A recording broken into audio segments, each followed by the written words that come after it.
देख रहे हैं और सुन रहे हैं एमएसजेपी न्यूज। एमएसजेपी न्यूज देखने के लिए और सुनने के लिए बहुत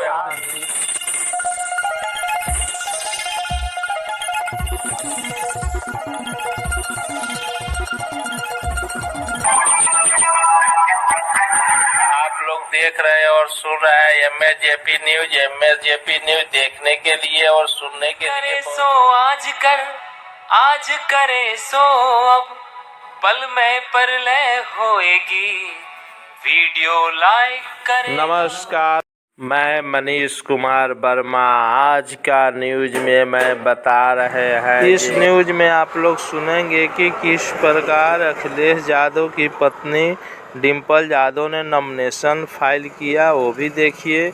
दूसरे बात में किस प्रकार ने आपको हेलीकॉप्टर जांच मामला तूल पकड़ लिया, कांग्रेस के भी लोग लाल हो गए और अखिलेश यादव भी निशाना साधे। उसके बाद हम लोग चलते हैं मीसा भारती, जो कुछ दिन पहले बोली थी प्रधानमंत्री को जेल भेजने के लिए, वो भी सुनेंगे। आइए सुनिए पहले अखिलेश की पत्नी का।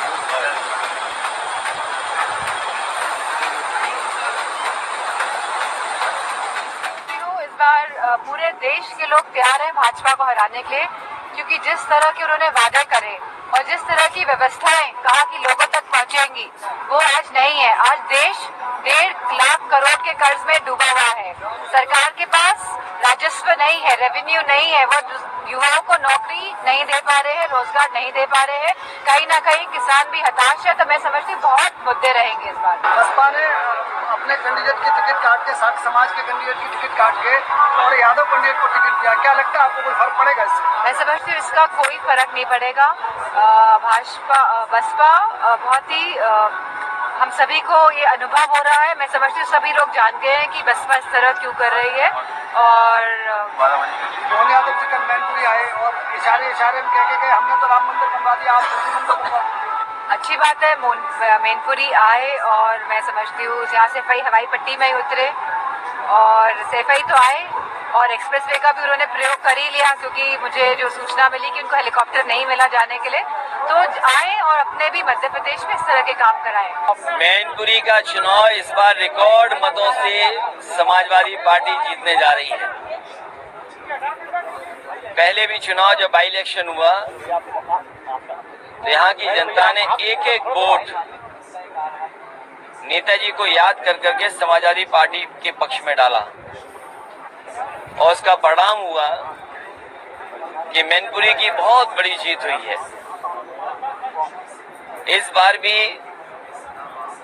जनता रिकॉर्ड मतों से समाजवादी पार्टी को जिताने जा रही है।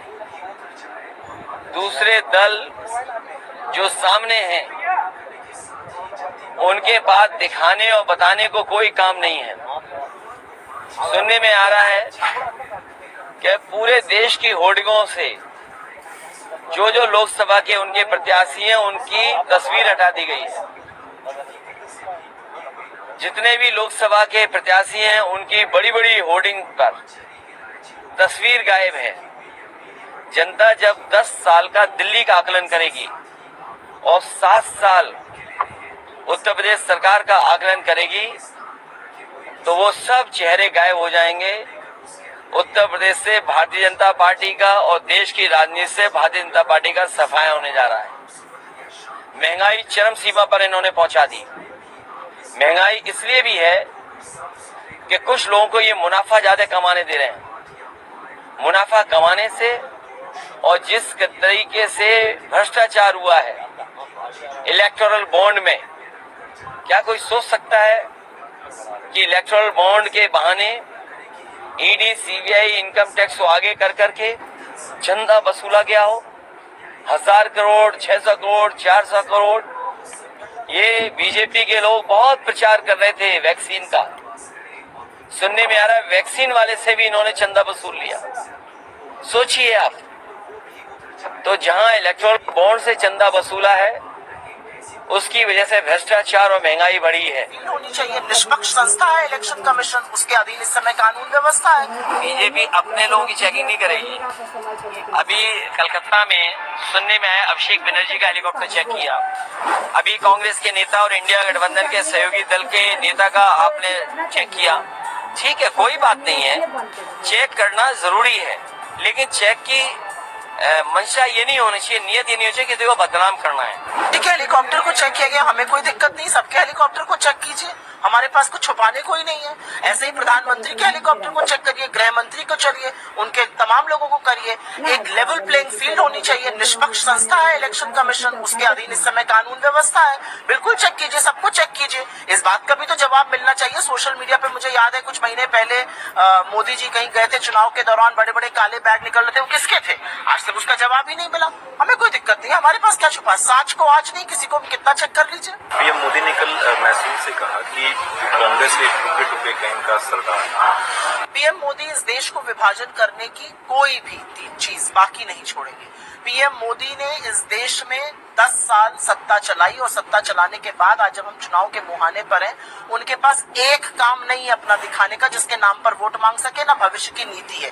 और इसीलिए उनके खोखले दावे और जुमलों से देश जो है वो हाथ जोड़ के कह रहा है, हो गया प्रभु, अब निकलिए यहाँ से, मुझे पहले अपनी बात खत्म करने दीजिए। प्रधानमंत्री मोदी किसको टुकड़े टुकड़े गैंग बुलाते हैं? आपके लोग कह रहे हैं संविधान को खत्म करना है, इसलिए वो 400 सीट मांग रहे हैं। आप उन लोगों को पहले कान पकड़ के अपनी पार्टी से बाहर कीजिए।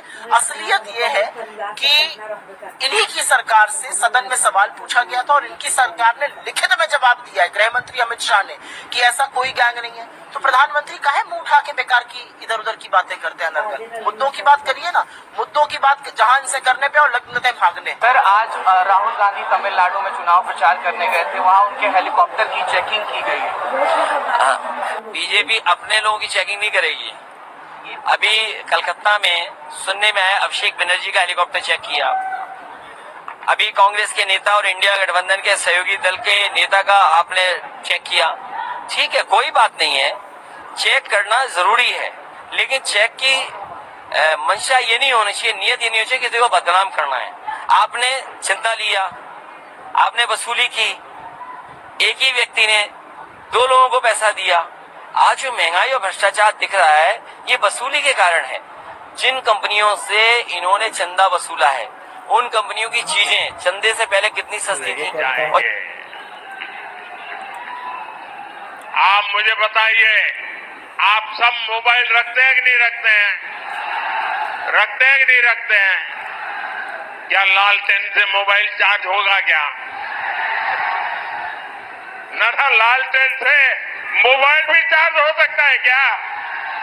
ये लालटेन के जमाने वाले लोग आपको आधुनिक युग में नहीं जाने देंगे दोस्तों। ये आरजेडी का राज होता तो आपके मोबाइल की बैटरी भी चार्ज नहीं हो पाती। लोगों को मोबाइल क्यों चार्ज करना है? मोबाइल से कोई रोजगार मिलेगा? राष्ट्रीय जनता दल जो अपना वादा किया था 17 महीनों में, जो 17 वर्षों तक पूरा नहीं किया, 17 महीनों में हम लोगों ने रोजगार देके दिखाया, 5 लाख रोजगार दिया है। मोबाइल से क्या होगा? रोजगार मिलेगा? रोजगार की बात क्यों नहीं कर रहे हैं प्रधानमंत्री जी? किसानों की एमएसपी की बात क्यों नहीं कर रहे हैं? आय दुगनी करने की बात क्यों नहीं कर रहे हैं? महंगाई कम करने की बात क्यों नहीं कर रहे हैं? तो ये सब बात क्यों नहीं कर रहे हैं? अब परिवार पे किस लिए बोल रहे हैं? मांझी जी किसके परिवार के हैं? परिवारवाद पे क्यों बोल रहे हैं प्रधानमंत्री जी?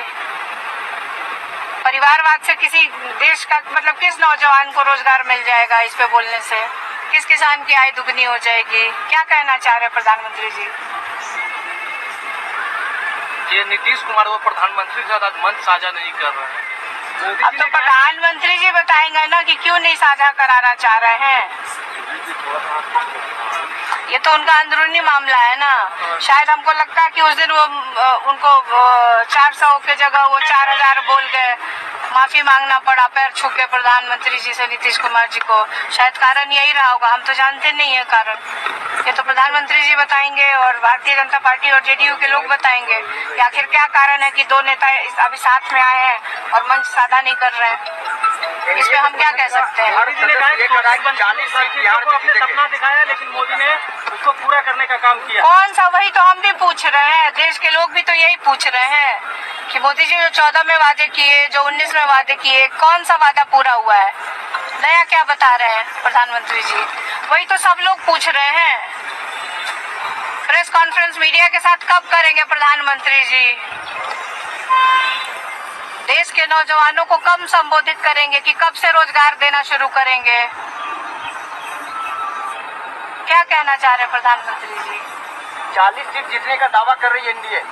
हम तो 40 सीट, अभी तो सुने 4000। अब वही हम सोच में पड़े हुए हैं कि 4000 आएगा कहाँ से। हम भी तो वही सोच रहे हैं। अब किसी दिन सम्राट चौधरी ने कहा 543 सीट पे अकेले मोदी लड़ रहे हैं। अब इस देश का दुर्भाग्य है कि अकेले मोदी जी के चेहरे पे देखिए आप, मतलब तो उम्मीदवार की कोई हैसियत नहीं है, उम्मीदवार का कोई नाम नहीं है, उम्मीदवार का कोई काम नहीं दिखेगा। काम पड़ेगा तो मोदी जी को थोड़े ना हो जाएगा जनता ढूंढने। क्षेत्र में जो स्थानीय जो एमपी हैं, एमएलए हैं, उन्हीं को ढूंढेगी ना जनता। प्रधानमंत्री जी तो अपने क्षेत्र नहीं जाते हैं, तो बिहार कैसे आएंगे प्रधानमंत्री? बिहार आते हैं सिर्फ चुनाव के समय भाषण देने आते हैं, और वो भी मतलब पुराना वादा नहीं पूरा करते हैं, और अभी तो कोई चर्चा ही नहीं करते, उन वादों की तो कोई चर्चा ही नहीं करते हैं। हम तो सुने भी नहीं कि आज गया में क्या क्या बोले। आप ही लोग बता रहे हैं कि आपके परिवार पे सुनने के लिए बहुत बहुत धन्यवाद। सत्य संघर्ष और अपना ज्ञान बढ़ाने के लिए देखते रहिए MAJP न्यूज। जय हिंद।